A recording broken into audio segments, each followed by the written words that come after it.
And our new, and I have glowing eyes, who's a franchising. It's 2 p.m. on the Pacific. We're having all kinds of weird things happening, folks. I'm Fred McMurray. I'm with my co-host Ray Pillar and Rebecca Monet. And folks, before I ask you where you are and all that stuff, I'm going to say you've given me enough crap about the hat, so I dealt with it. Out with the old. Hello, hello. Oh, yeah. Oh, that is that hat green by any chance? Because it's showing through to the background. I like the horns. How's that? Well, you know, it is the Viking hat, so what can I say? I love it. So, we're live and we got all kinds of fun, wonderful stuff happening. So I'm in Shell Beach where there are no fires, there are no blackouts, and where Ray? And Ray is, where am I? Oh, Albuquerque. Albuquerque, New Mexico, where it's a balmy 74 degrees, very balmy as a matter of fact, because the wind is blowing so hard it's rocking my coach. But I'm here for the balloon festival with the Integra group, and it's absolutely gorgeous outside except for the wind. There's not a cloud in the sky anywhere, and you could see for a million miles in every direction. It's absolutely gorgeous out here. And Rebecca, where are you? Oh, normally you would catch me in San Diego, but today I'm in Southwest Missouri.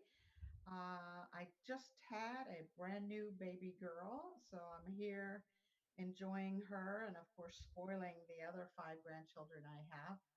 So I am in Southwest Missouri with family and a million things going on, as you can imagine, with kids in soccer and volleyball and dance and going 90 miles an hour. I'm worn out. That's all I can say is I'm worn out. So we have 2 guests today, and one of our guests is up in Northern California and dealing with rolling blackouts. Didn't know we'd get the show affected that. So we're going to talk to her first, even though if you're watching video, you see our other guest who isn't being affected by internet blackouts. So, Ray, why don't you introduce our first guest? All right, I'd like to introduce Tara Gilliland, founder and CEO of Vitality Bowls. Wow, that sounds really interesting.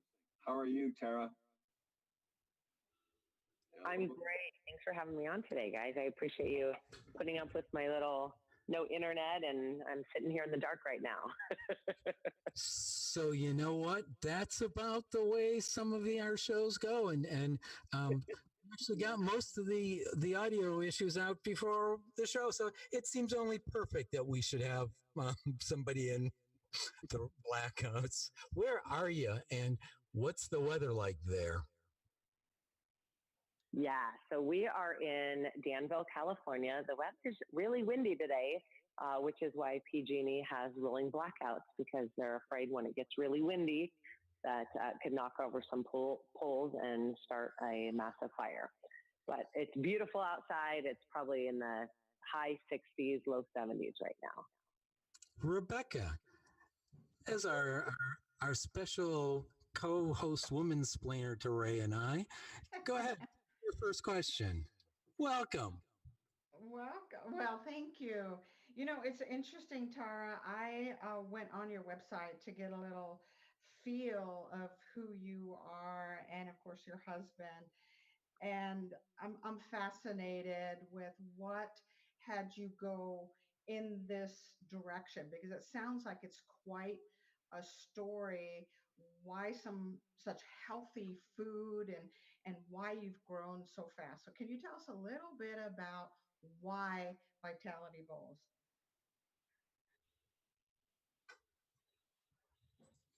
Yeah, so I can't hear you that well, but I think your question was why Vitality Bowls? What made us start? Is that correct? You got it. Okay, great. So why Vitality Bowls? Well, I was raised by a super insane health nut mom and dad. And my Wouldn't that husband be and nuts? I had a daughter. Yeah, about, she's going to be 10 in 2 weeks, which is crazy. But she was born with severe food allergies. And we quickly realized that we couldn't just eat at any restaurant. And we were having a lot of problems with just feeding her regular food. I was making all her own baby food at home, blending it, mostly fruits and vegetables. She can eat almost all vegetables, but even a lot of the fruit she was allergic to. And so we started bringing in fruits from other countries that are these amazing superfoods, and she wasn't allergic to them.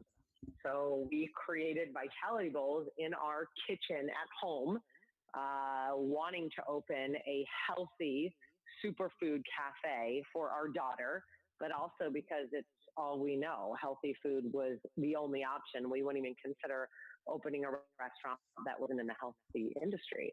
So having a daughter born or any child born with severe life-threatening food allergies is really scary. And we with Monet, lemon, and Vitality.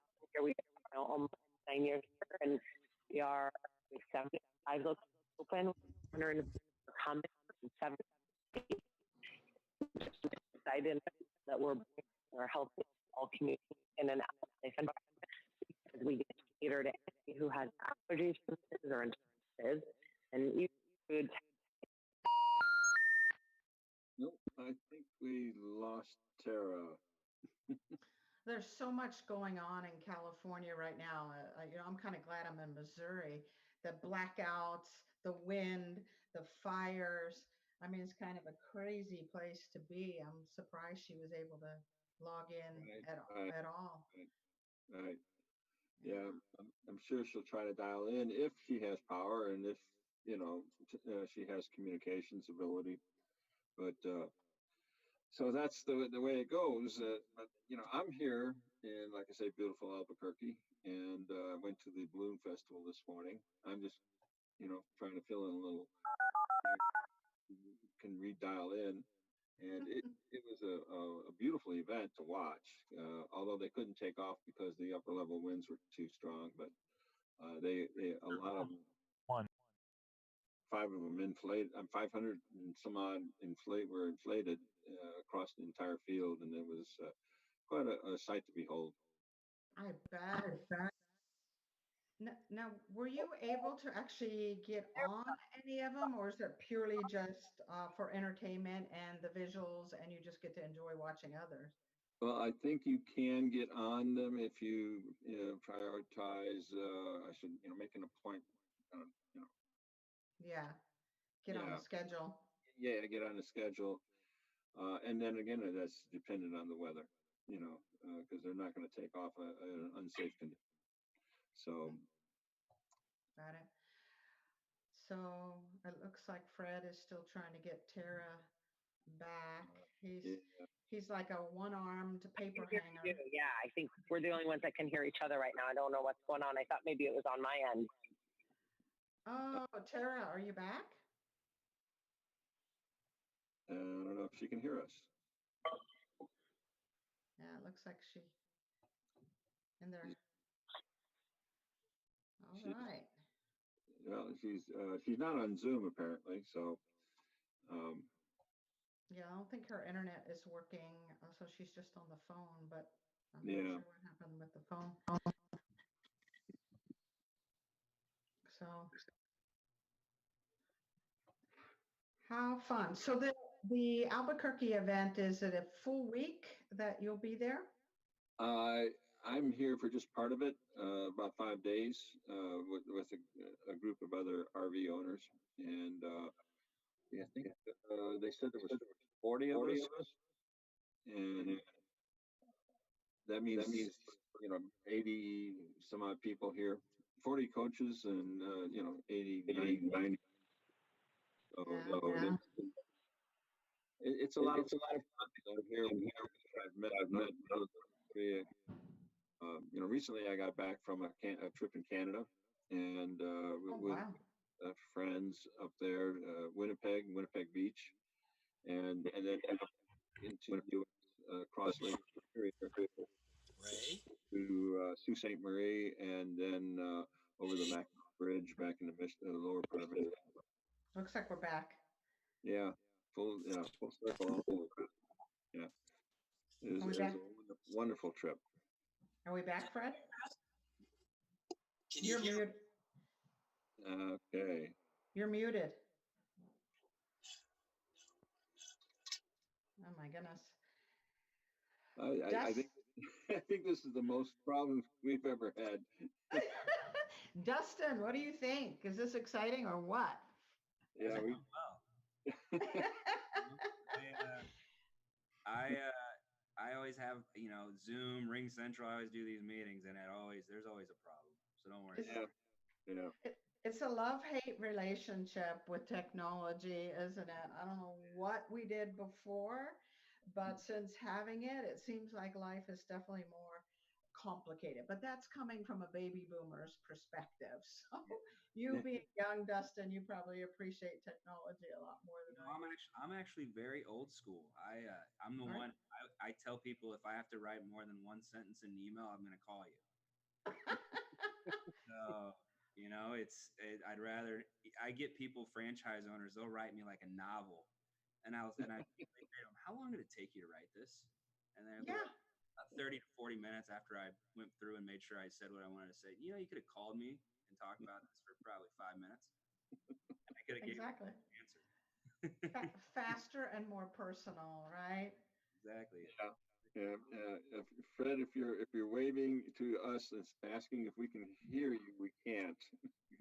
You are on mute, Fred. Can you hear me now? Yes. There you go.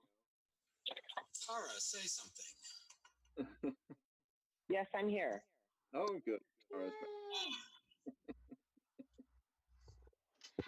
Oh, Fred, relax. We'll take it over for you. Have a drink.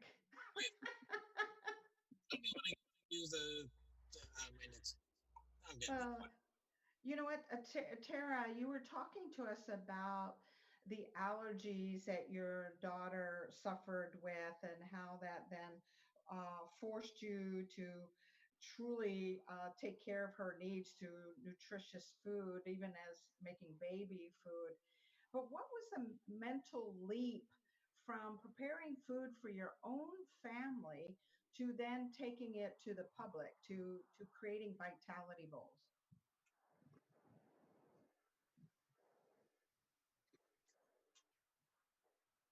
I don't think she's hearing us. No. Well, why don't we introduce Dustin until maybe we can get Tara back. Can you hear me, Tara? Okay. You can hear me, right, Ray? I can hear you. Okay, so that means it's on that end. Go ahead, talk to Dustin for a while. Okay. Well, let's introduce him first. Rebecca, did you want to introduce Dustin? Please, you go ahead, Ray. I don't know Dustin. He's a handsome stranger to me.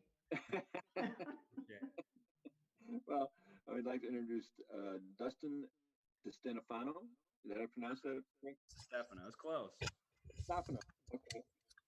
Okay. And he is the CFE CEO of NorEast Franchise Group. Okay. And that is primarily your primary franchise is A Place at Home. Is that correct? Yep. Oh, wow. Yep. Oh, yeah, which is a booming industry because of people my age, baby. Yes, it is. Yes, it is. So why don't you start by just telling us a little bit about A Place at Home, and then we can dive into your main franchise, NorEast Franchise Group. Yeah, so A Place at Home, we call it senior focused care. It's an in-home care company with more of consulting behind it. So we do care coordination. We help seniors navigate the healthcare spectrum. The best way to put that, the most understandable way to put that, Ray, is if anything that you would do for your mom during like a hospitalization, we handle it for you.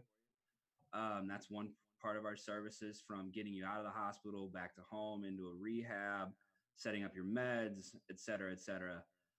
Then providing the in-home care with personal care, companionship, light homemaking services. And then we also help transition mom or dad from home into, say, a memory care or assisted living if home isn't the place that's safest to be. So it's kind of it's a full continuum of care. And that's really what we've been focused on. That's why I call it senior focused care, because it's very senior centric. It's not just in-home care. It's not placement services. It's an all encompassing service. There seems to be quite a spectrum for senior care. From what you described to actually people there for majority of the day, helping them, driving them, or getting them groceries and things like that.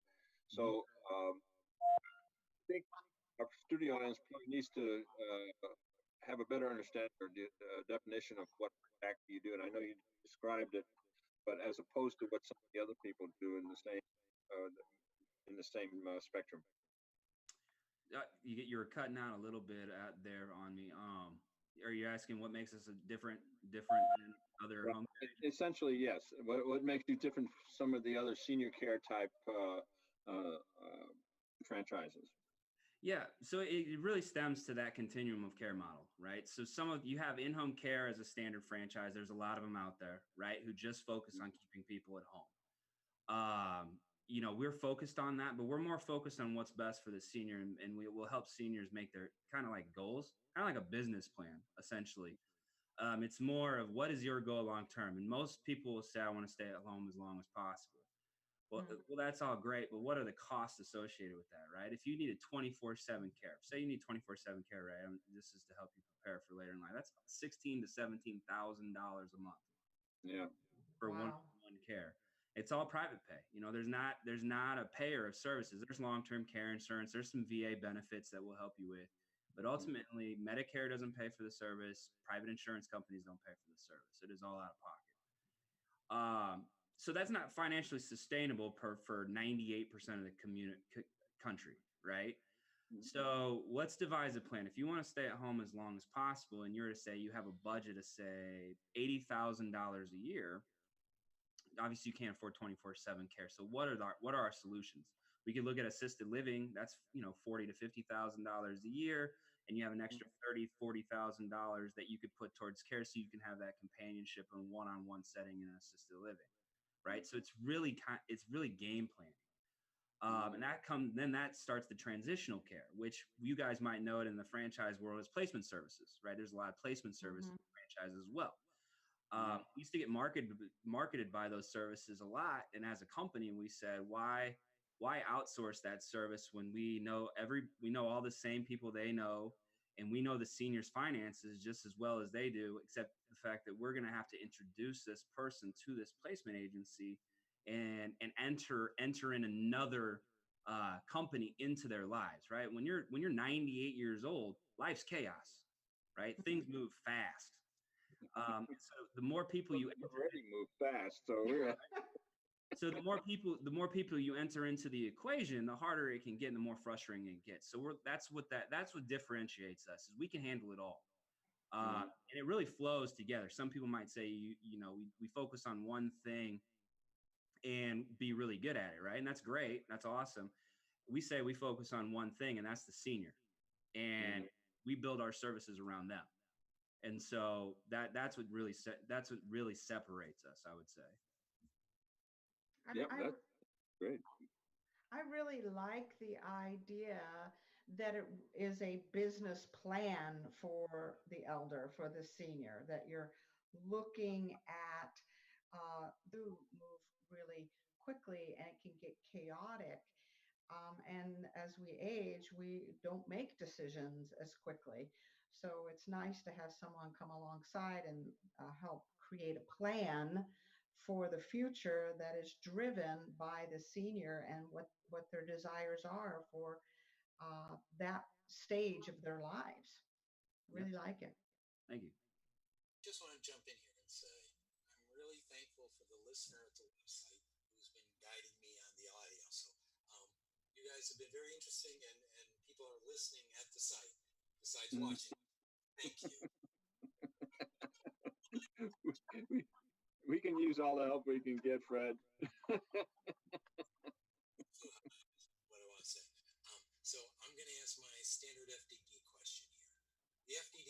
biggest cure to known to mankind, at least in my opinion.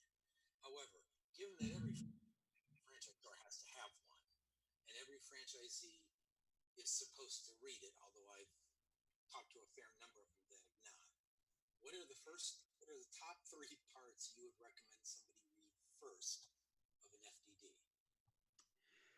Yeah, my first one is a simple one, and it's a quick read for everybody who doesn't read them, which I don't know why you wouldn't read them. It's very transparent. Item 4, any bankruptcies. Like if you got 4 or 5 bankruptcies racked up, there's a lot of problems going on. I mean, that to me is a quick read. You just see that and you say, okay, it's clean. Move on to the next one. And the next one I would go to is item 7. I want to know what I'm investing in. And one thing that me and Jared did in our item 7 is we made it as strong as possible. So we have in ours, we have like a 76,000 minimum and a 184 maximum. And I always tell people the 184 is a California franchise. So if you don't live there, don't worry about it. You're probably right in that middle area. But I always like to look at that, because you can also ask questions on that, like why the wider range of spectrum. For example, we have like a marketing clause in there that's like minimum 3,000, maximum 15,000, and it's because we have like SEO packages and AdWord packages. So if you want to get the Cadillac of SEO optimization, search engine optimization and AdWords, and really pound your market right when you come in using your website, I mean, yeah, $5,000, or we can start down here. So that would be number 2. Number 3, obviously, to me, is item 19. Mm-hmm. I love item 19s. If you look at our item 19, we talked to our attorney the other day, getting prepared for this year, and we're trying to slim ours down because we literally put like the entire P&L, and it took us, we put 5 years of financial data in there, and my goodness, it took us days to get everything in there, but we're very, very transparent about it, and we're very happy with our item 19. For those that don't have an item 19, I wouldn't say it's a bad thing.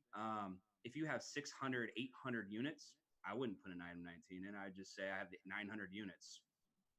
What are you questioning? If I had, 20 to 30, I'd want to see it. I'd want to see how they're performing. So those would be my top 3. Quick glances. Excellent. They'll go into the post. Go ahead. Whichever one of able co-hosts is going to jump on the next one. Actually, you should break for a commercial. Oh yeah, that time. As everyone who's listening at the website knows, you can ask questions and listen at pillarsofranchising.com. You can watch us on YouTube, Periscope, on Facebook, on Vaughn Live, on Twitch, and FC2 Live. And the links are all at the site. You can, in theory, call into 323-580-5755, ask questions, but I probably do that today. So now, a word from our sponsor. Take it away, TP. Hey, franchise owners. How's your local marketing?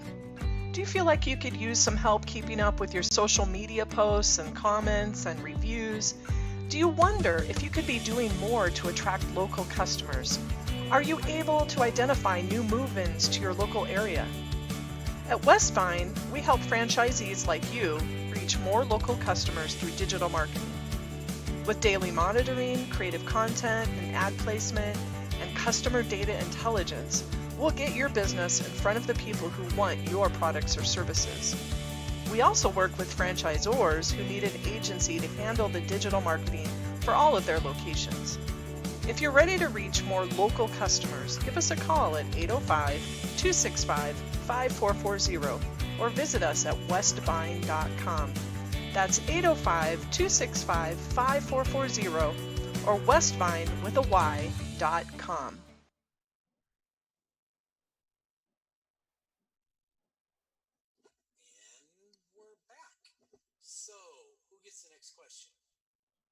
Well, we skipped something because of the way we started the show.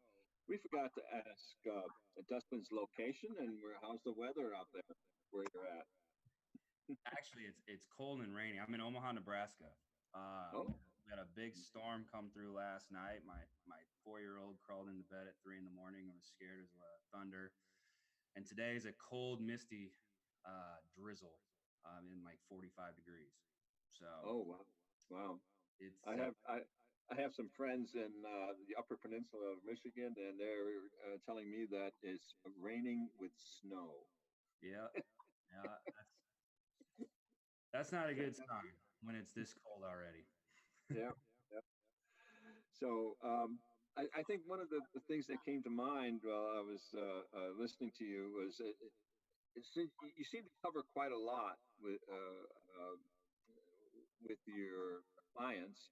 So does that mean the training is very comprehensive and long, or am I wrong? No, so we're very interactive with our owners. I'd say that's probably the number one. When you do validation calls with us and speak to the owners, they'll tell you that our training is probably the best thing that we do. We bring them here for a week, and I mean we pound them for a full week on how to have conversations, what to look for here, how to talk to, what home health wants to know about us versus what a rehab wants to know about us versus what a hospital wants to know about us. All these different scenarios and situations. It's very, very interactive. But then we take it a step further. So they're here for a week. They go home, and then I actually will travel out there within the first 90 days. I want them to go out there and take what they learn for about 30 to 45 days and get their feet wet, right? And then I'm going to go down there I go down there for about 3-4 days, and then I go marketing with them. That's all. I go out marketing with them. I spend and then one day I spend in their operation. I watch them do orientation. I look at their hiring packets. I look at how they recruit caregivers. I look at everything, and I provide them feedback. And then I write a full report when I get back, and I say, here's what you got to work on. Here's some things that you're doing really, really well. And then I have a goal setting meeting. I literally sit down and say, where do you want to be after your first year? And where should you be in your first year? And I don't make your goals. Jared doesn't make your goals. I will not ever make your goals, because if I make them, you might not buy into them, or you're going to doubt them. Right? So you make them, and I'll teach you how to get there. Now I have franchise owners who come in. I want to do $2 million in first year. I'm like, cool your jets a little bit, but it's me holding them accountable. And then for the full year after that, we actually have a sales coach who then we have a sales coach who you have a call once a week with the sales coach, and you have a call once a week with an ops coach. So 2 hours to teach to go through your pitfalls and what we look for. Or let's look at your ARs. Let's look at your profit and loss, and we really teach them how to run a business. And on the sales, it's how do you market home care, because it is a very heavily sales intensive industry. We got to make sure they're having the right conversations. We got to make sure they're out in the market. One thing with them as well is if I notice that you're in your office more than 20 hours a week, it's time to hire somebody, because it's sucking you in. And if it sucks you in, it's hard to get back out. So that, we have these benchmarks, and we have all these different things to say, this is what you got to do. And they do it, and we hold them accountable. I mean, that's the best part about our system, I think, is the accountability measures. Oh, I like it. That sounds very comprehensive. I especially like the follow-up that you have, setting goals and things like that. And that's what every franchise should do. Yep. We follow the book Traction. There's a little plug. I was going to ask you about that from the way you're talking. Yep. Fabulous program.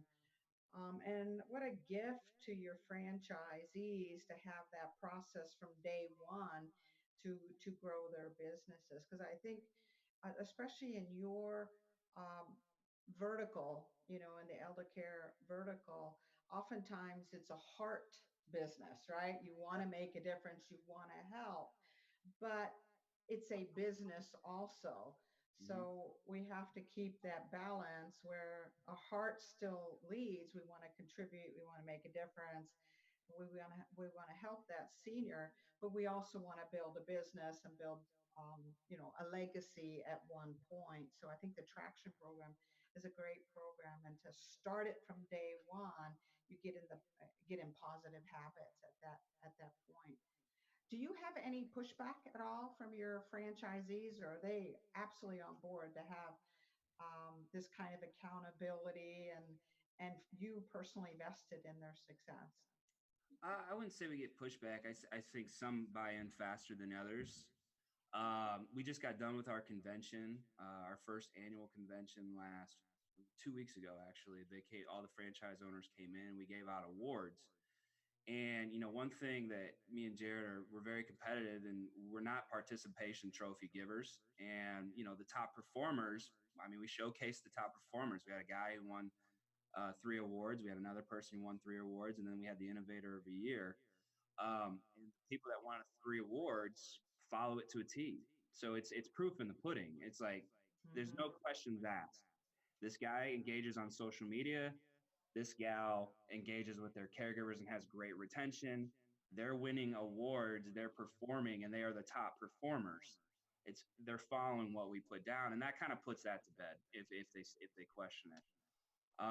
We also do a monthly phone call where we have 5 franchise owners, and our logo's a tree.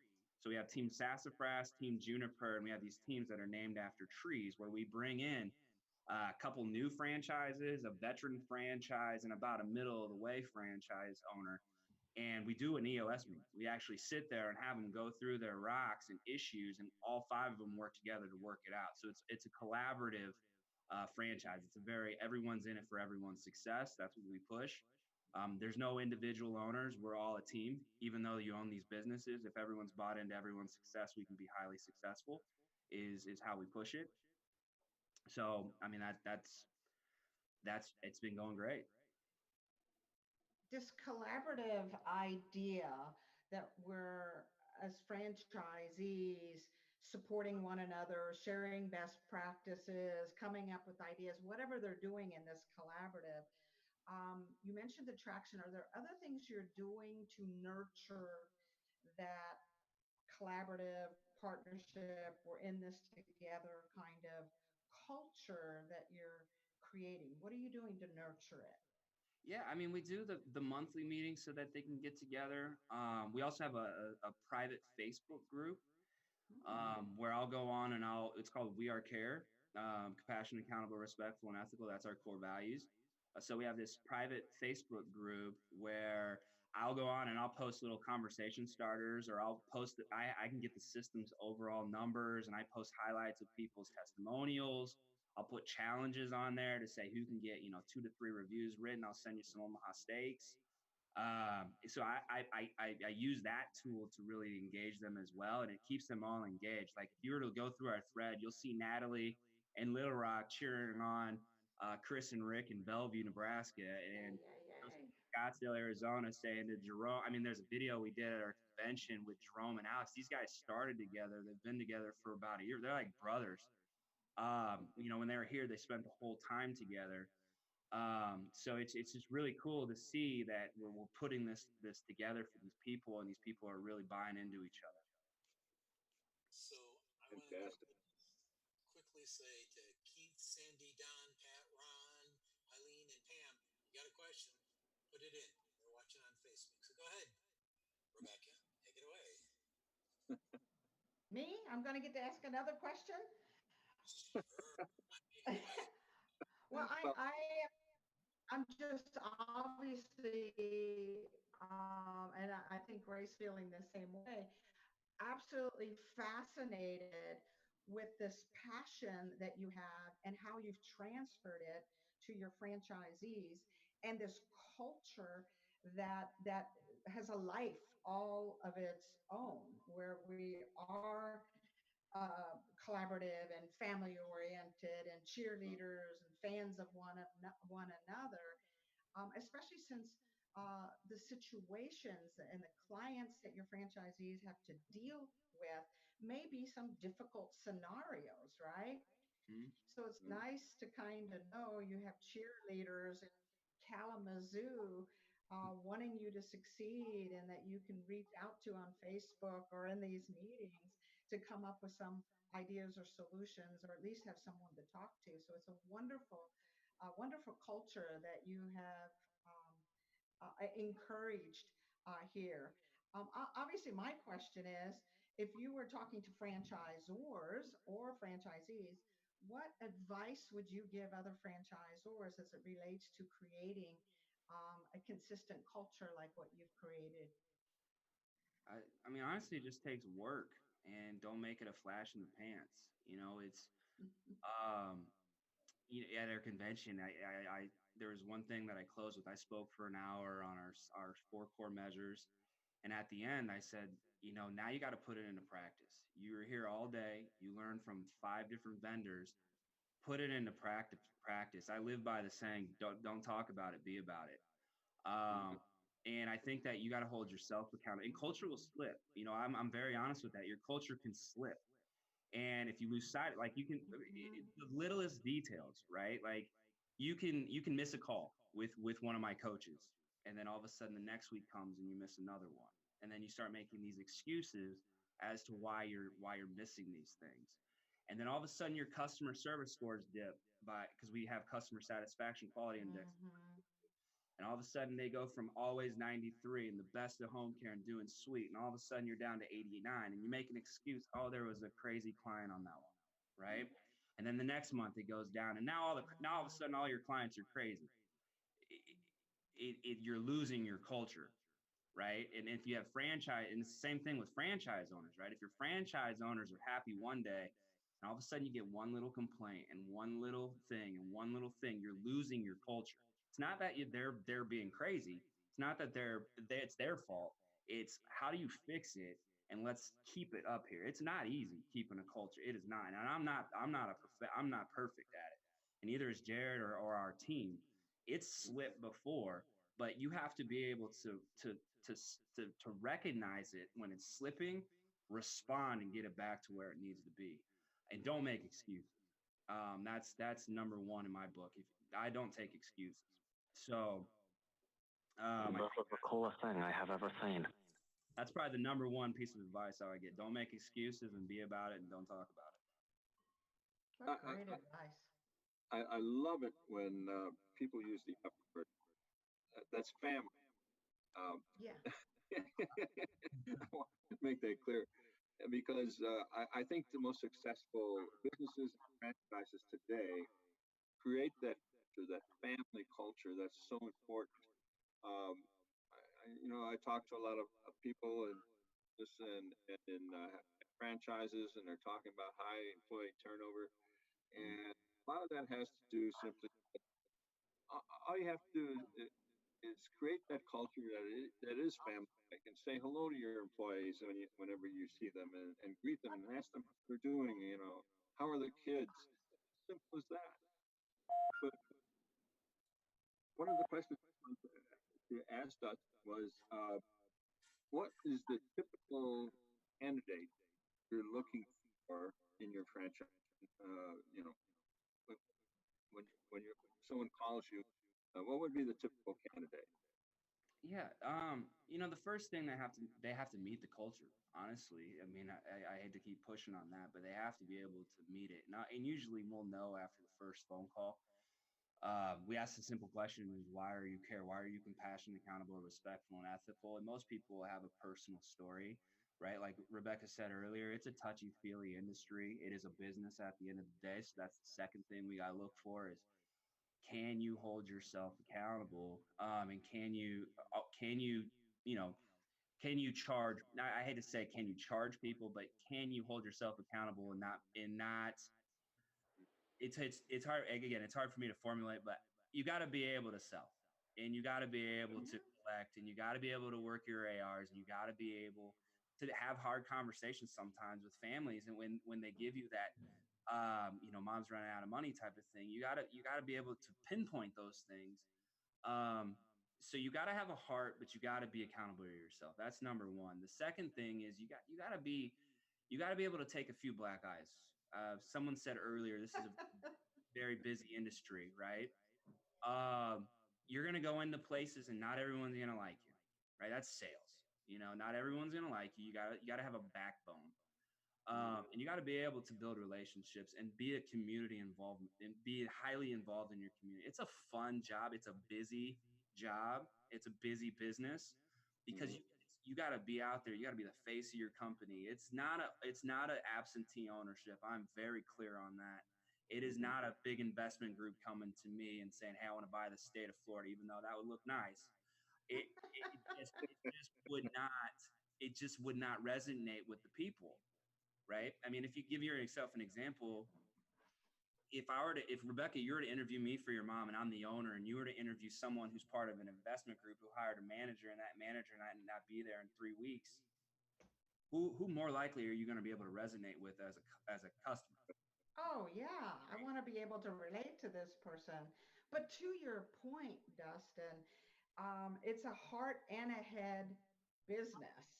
Uh-huh. Yeah. And it is easy in this business to think like a missionary, right? And to rescue and to jump into the quicksand and forget that there's a bottom line that has to be paid attention to. And I like that you address that right up front with your franchisees and you create a program that they get to that point of seeing black quickly, and remind them on a regular basis that this is a heart business. We do care about the seniors, and that is so important, and that's what's going to get us referrals and do all of that thing. But we also are in the business of being in the business. So, Yeah. Speaking speaking of business, we have to go ahead and pay our bills. So we have a commercial coming up. Thank you, Ray. So, before we hit our second commercial, we will remind our listeners that you can, in theory, listen at 323-580. Call in and either listen or we'll get your question 323-580-5755. Sorry, walking away from the mic there. Or you can listen or comment at pillarsofranchising.com. And you know where you're on if you're already watching on Facebook or any of those stuff, so send your message. And now, a word from another sponsor. Ever wonder how successful business people get educated about franchise business options? The Franchise Consulting Company is a group of over 100 franchise professionals with more than 2,000 years of franchise experience. We help our clients select and investigate franchise companies. And like a realtor, our services are free of charge to you. Our fees are paid by the seller. Reach out to us to learn more and get a free copy of the Franchise MBA, the #1 bestseller and highest reviewed book on Amazon in the franchise category. Our website is thefranchiseconsultingcompany.com, or feel free to call us on 800-321-6072. Thanks, Nick. We're back. Do want to say that we've got a wonderful deal with Nick so that you can only you can go to the Pillars of Franchising website, fill out the form, and get one of 3 books, one of them being the Franchise MBA. Here's my copy right there.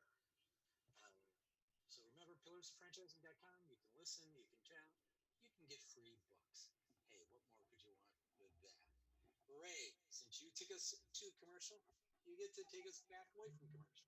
Oh, okay. Well, before we get into the nuts and bolts of your franchise, I thought it'd be nice.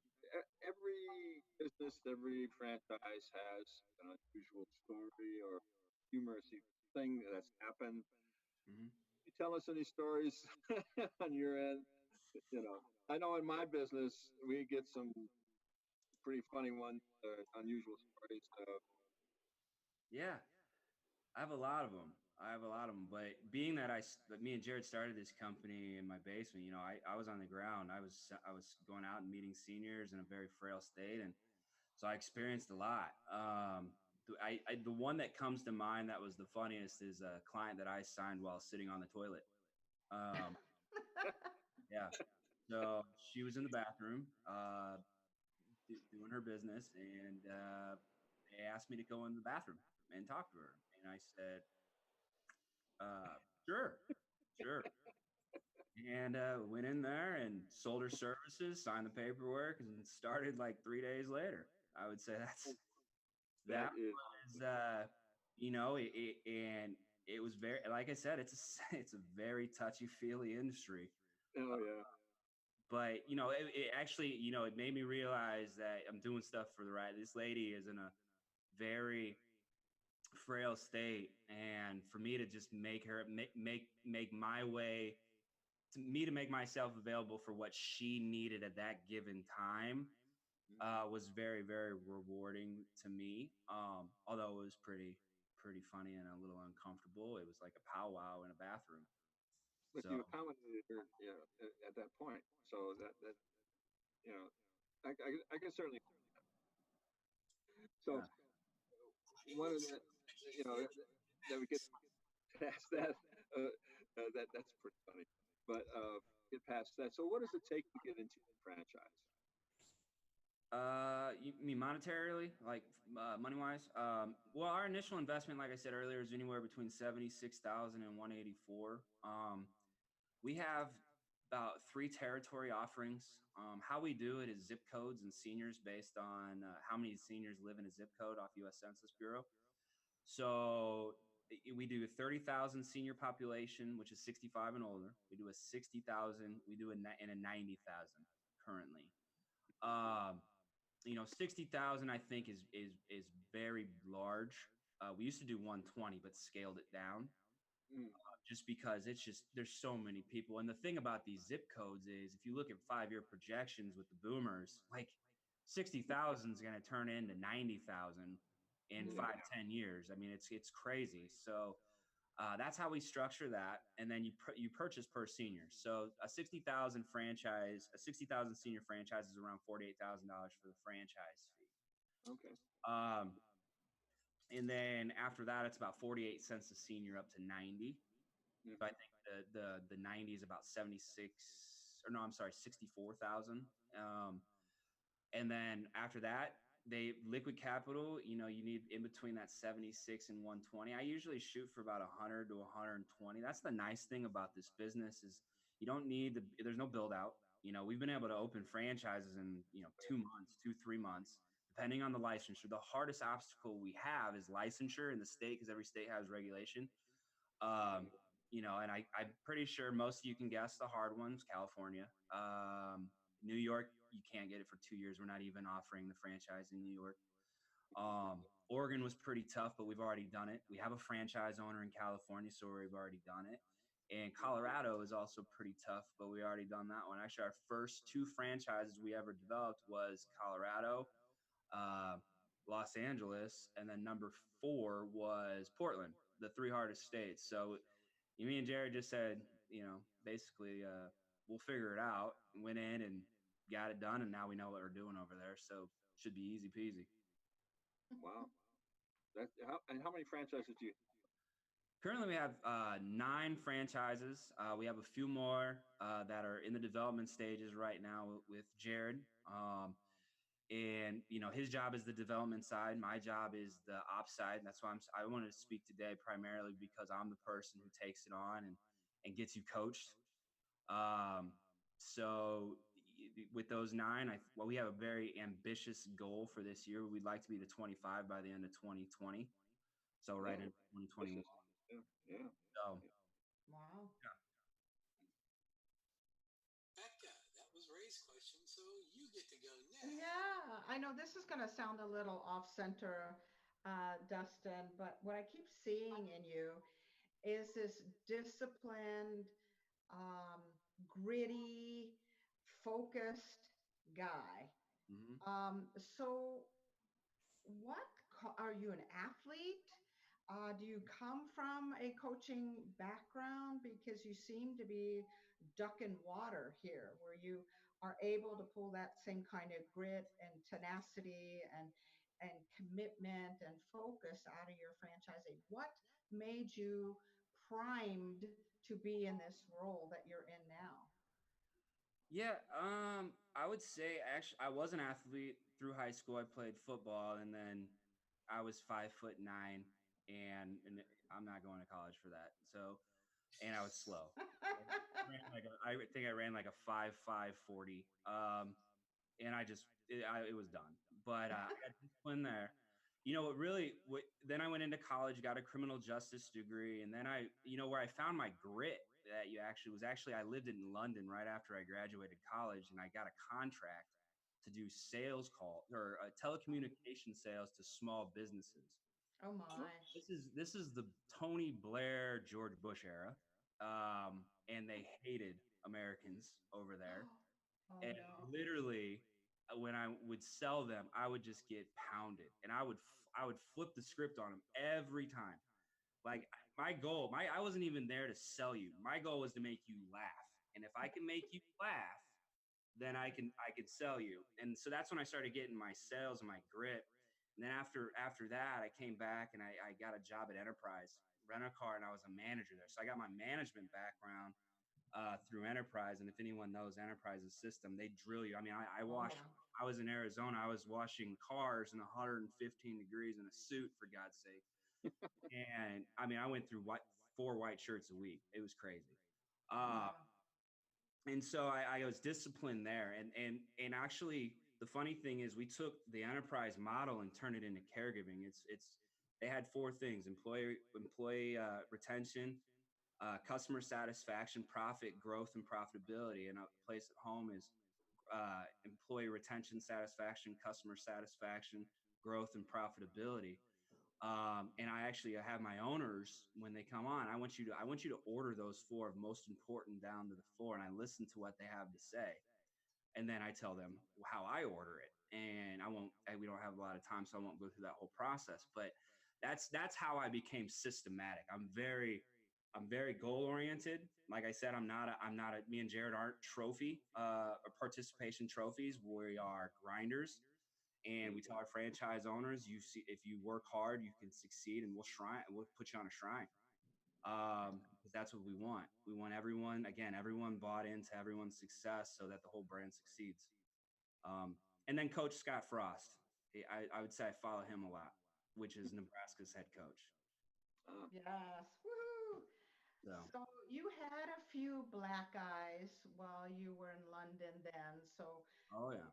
This theory that you talk about is in business you're going to have a few black eyes, and you need to be okay with that, and you need to stay the course.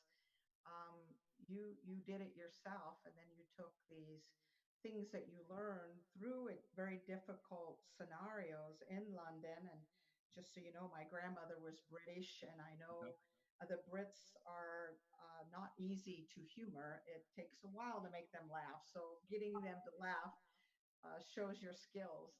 Yeah. Right there. Very fascinating. Thanks. Mm-hmm. So you know what time it is, right, folks? Is it for another? So what we'll do is we'll take another commercial, and then we'll go down the rabbit hole.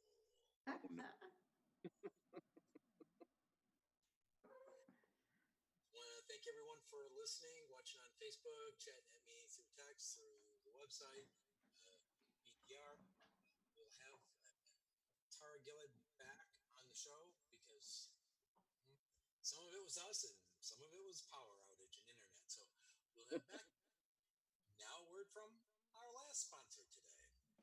Zarian Firm International Business Brokers is truly unique in the business resale space.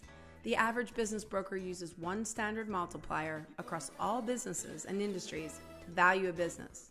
Zarian Firm is the only business brokerage that looks at the 5 factors of distinction in each individual business and values the business using a sophisticated algorithm. This gives our sellers a true value and our buyers a fair price. Zarian gives our sellers the choice of 3 marketing packages based on how quickly they want to sell their business. But all of our businesses sell 33% faster than the standard in all other brokerages. Zarian Firm International Business Brokers connects premium investors with validated business opportunities. Learn more at ZarianFirm.com. That's ZarianFirm.com.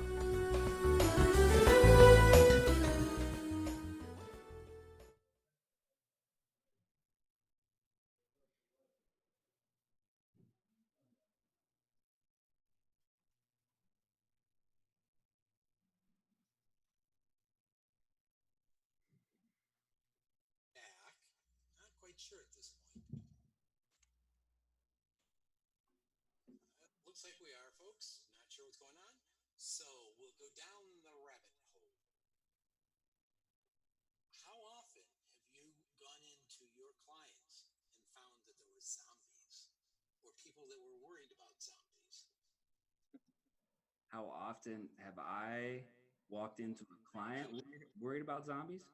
Yeah, or your franchisees. Well, I don't know about my franchise. I know some of my franchisees are pretty prepared for the zombie apocalypse. And I know the franchisees I would join forces with if there was one. Like Alex is a former Marine. Like he's the guy I'd call upon. When I walk into, that's a tough question. Yeah. That without rabbit holing, I guess you would say. But to talk about zombies, I guess I'm prepared for it. I'm a big Walking Dead fan. I think I would survive. I look around like I said, my franchisees, and I know who would survive.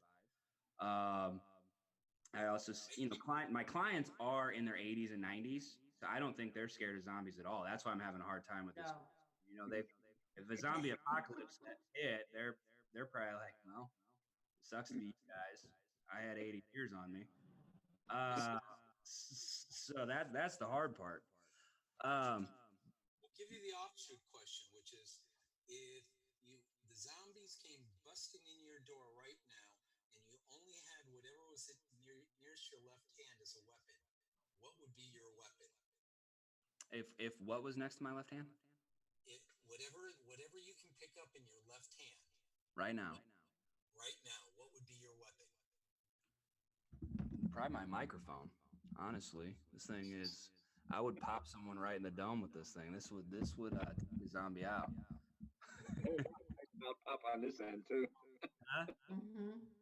Yeah, it's metal.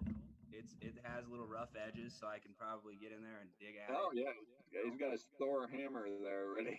Yeah, that would be that. Yeah, for sure. And you guys could hear it loud and clear. Yeah, absolutely. Go ahead, Red. You got a last question. Do I have a last question? What's your last question? Are you asking? No, we just did zombie and zombie weapons. I'm really kind of, happy here. So go ahead, take us out of the rabbit hole. Okay. So if someone is interested in your franchise, how do they get a hold of you? Yeah, if someone's interested in our franchise, they want to call Jared directly. Our franchise, we have a NAT 800 number, but we want you to call Jared directly at the 402-281-0738, or email him at jared.evanich@aplaceathome.com, aplaceathome, all one word, .com, along with a generic franchising at aplaceathome.com, and check out our website, aplaceathome.com. For all our locations, all our information, and we'd love to talk to you guys for sure. And Fred, all that is going to be posted on our website webpage. I really hope so, Ray. I really hope so. So, if anybody did have a pen with them, they just meander over to Pillars of Franchising and get all that information in case they're interested. Absolutely. Fill out the form and get you connected. Any last words of wisdom, Rebecca?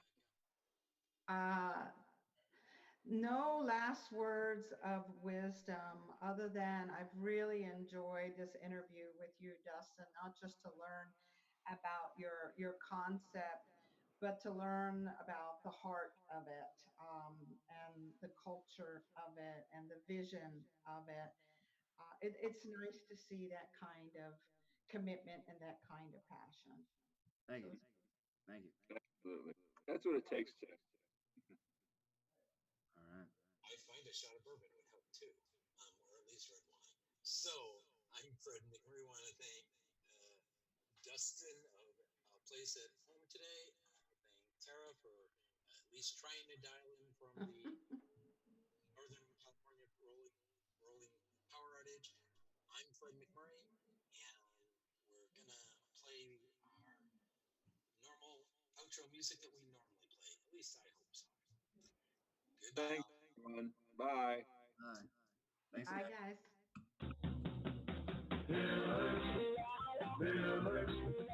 Felix, our friends kindly. Felix,